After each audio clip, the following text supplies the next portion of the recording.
130 metre. जरा सोचिए, बिना किसी मोटर या हिलने वाले हिस्से के पानी को ग्रेविटी के बिल्कुल ऑपोजिट इतनी ऊंचाई तक खींचना। सच्ची बताऊं तो ये किसी ब्लॉकबस्टर साई-फाई मूवी के एक इम्पॉसिबल सीन जैसा लगता है ना? लेकिन असल में ये चमत्कार हमारे आसपास हर रोज बिल्कुल खामोशी से हो रहा है। आज के इस एक्सप्लेनर में हम एक ऐसी ही एपिक जर्नी पर चलने वाले हैं। हम इन खामोश दिग्गजों यानी इन विशाल पेड़ों के अंदर चलने वाली हिडन बायोलॉजिकल मशीनरी को डिकोड करेंगे। ये नेचर की एक ऐसी शानदार सिनेमैटिक कहानी है जहां लाइफ को मेंटेन करने के लिए हर सेकंड एक अमेजिंग फिजिकल और केमिकल बैटल लड़ी जा रही है। एक्ट 1, खामोश दिग्गजों की चुनौती। तो चलिए इस कहानी के पहले सीन से शुरुआत करते हैं और देखते हैं कि एक्चुअल में चुनौती कितनी बड़ी है। देखिए, जानवरों के पास एक धड़कता हुआ दिल होता है जो लगातार ब्लड पंप करता है, पर प्लांट्स के पास तो ऐसा कोई सेंट्रल पंप नहीं होता। फिर भी सोचिए, कैलिफोर्निया के 300 फुट ऊंचे रेडवुड जैसे जायंट पेड़ों को इतने बड़े फासले तक पानी और खाना पहुंचाना होता है। ये अपने आप में एक बहुत ही मैसिव इंजीनियरिंग पजल है। इस पजल की जड़ तक जाने के लिए चलिए पहले सेल्यूलर लेवल के मूवमेंट को देखते हैं। डिफ्यूजन, ये मॉलिक्यूलर मूवमेंट का सबसे बेसिक तरीका है, एकदम स्लो मोशन में चलने वाले बैकग्राउंड एक्टर्स जैसा। ये एक बहुत ही स्लो और पैसिव प्रोसेस है जहां मॉलिक्यूल्स बिना किसी एक्स्ट्रा एनर्जी के बस हाई कॉन्सेंट्रेशन से लो कॉन्सेंट्रेशन वाले एरिया की तरफ नेचुरल फ्लो में बहते हैं। तो ऑब्वियस सवाल ये उठता है, क्या सिर्फ डिफ्यूजन से हमारा काम चल सकता है? वेल, फैक्ट्स बिल्कुल क्लियर हैं कि नहीं, ऐसा पॉसिबल ही नहीं है। गैस एक्सचेंज या एक सेल से दूसरी सेल तक की छोटी दूरी के लिए तो डिफ्यूजन परफेक्ट है, पर अगर एक गगनचुंबी पेड़ के टॉप तक न्यूट्रिएंट्स पहुंचाने हो तो ये प्रोसेस बहुत ही स्लो और वीक पड़ जाता है। हमें एक मच लार्जर और ज्यादा पावरफुल सिस्टम की जरूरत है। एक्ट 2, जड़ें और ऊपर की ओर धकेलना। अब अपने कैमरा को थोड़ा अंडरग्राउंड रूट्स की डार्क दुनिया की तरफ पैन करते हैं। यहीं से एक वाटर मॉलिक्यूल की जादुई और एडवेंचरस जर्नी शुरू होती है। मिट्टी में जो पानी है ना, वो लाखों माइक्रोस्कोपिक रूट हेयर्स के थ्रू इन्फिल्ट्रेट करता है। ये रूट हेयर्स एसेंशियली पानी सोखने के लिए एक बहुत बड़ा सरफेस एरिया क्रिएट करते हैं। अब रूट्स के अंदर पानी दो स्ट्रैटेजिक रास्तों से स्टेल्थ मोड में मेन पाइपलाइन यानी जाइलम तक पहुंचता है। पहला है एपोप्लास्टिक पाथ, जो सीधे सेल वॉल्स के बीच की खाली जगहों से निकलता है, और दूसरा है सिम्प्लास्टिक पाथ, जहां पानी डायरेक्टली सेल्स के अंदर साइटोप्लाज्म से होकर गुजरता है। ये बिल्कुल एक वेल प्लान्ड इन्फिल्ट्रेशन मिशन जैसा है। लेकिन एक बात ध्यान रखिए, रूट्स में पानी सिर्फ पैसिव तरीके से नहीं बहता, यहाँ एक एक्टिव बैटल चल रही है। जड़ें पूरी ताकत से मिट्टी से आयंस को खींचकर अंदर जमा करती हैं। इससे अंदर और बाहर के पानी के कॉन्सेंट्रेशन में एक मैसिव गैप बन जाता है, जिसे हम वाटर पोटेंशियल ग्रेडियंट कहते हैं। और इसी ग्रेडियंट की वजह से पानी तेजी से अंदर रश करता है और एक प्रेशर बनता है। ये बिल्कुल किसी माइक्रोस्कोपिक गीजर की तरह काम करता है। इस रूट प्रेशर की वजह से ही पानी को अपना पहला अपवर्ड पुश मिलता है। एक्ट 3, ट्रांसपिरेशन के साथ गुरुत्वाकर्षण को हराना। अब इस कहानी में होती है मेन विलन की एंट्री, ग्रेविटी।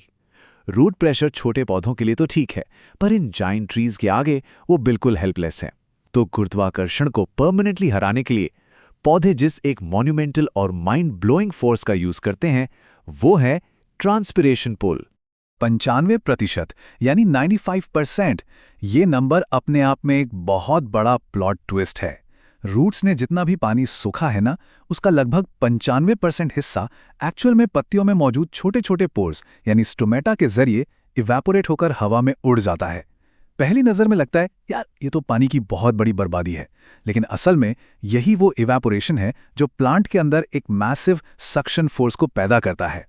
पानी की इस ऊंची धार को ग्रेविटी से टूटने से बचाने के लिए कुछ बहुत ही एक्साइटिंग फिजिक्स काम कर रही है। यहाँ हमारे पास 3 मेन फोर्सेस हैं।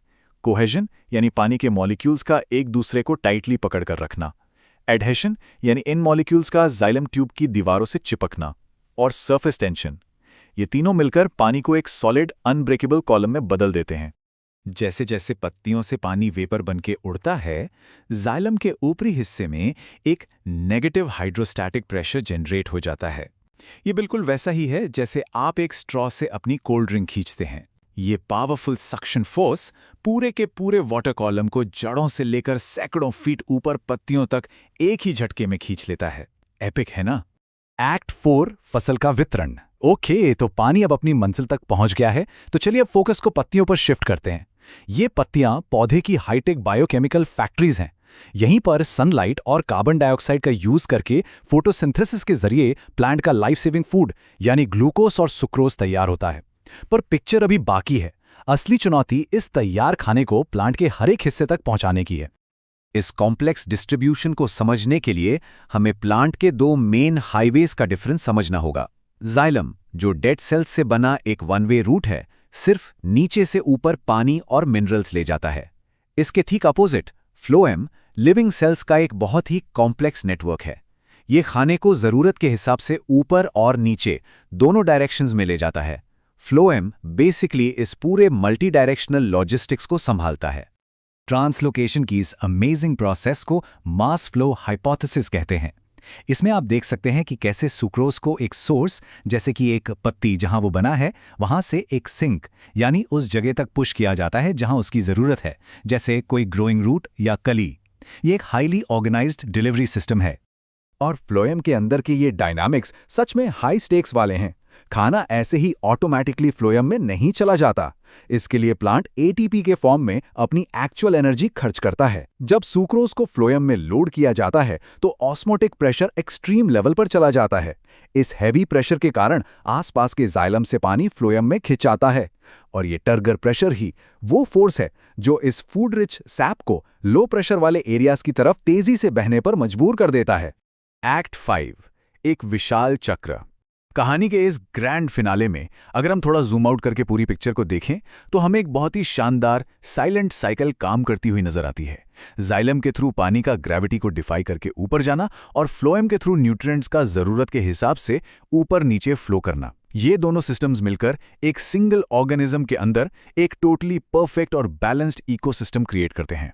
साइंस में हमेशा प्रूफ चाहिए होता है, राइट? और गर्डलिंग एक्सपेरिमेंट इस कहानी का अनडिस्प्यूटेड प्रूफ है। अगर आप एक ट्री ट्रंक के आउटर बार्क को, जिसमें फ्लोएम होता है, एक रिंग के शेप में काटकर हटा दें तो फूड का डाउनवर्ड मूवमेंट तुरंत रुक जाता है। उस कट के ठीक ऊपर वाला हिस्सा स्वेल होने लगता है क्योंकि सारा खाना वहां आकर फंस गया है।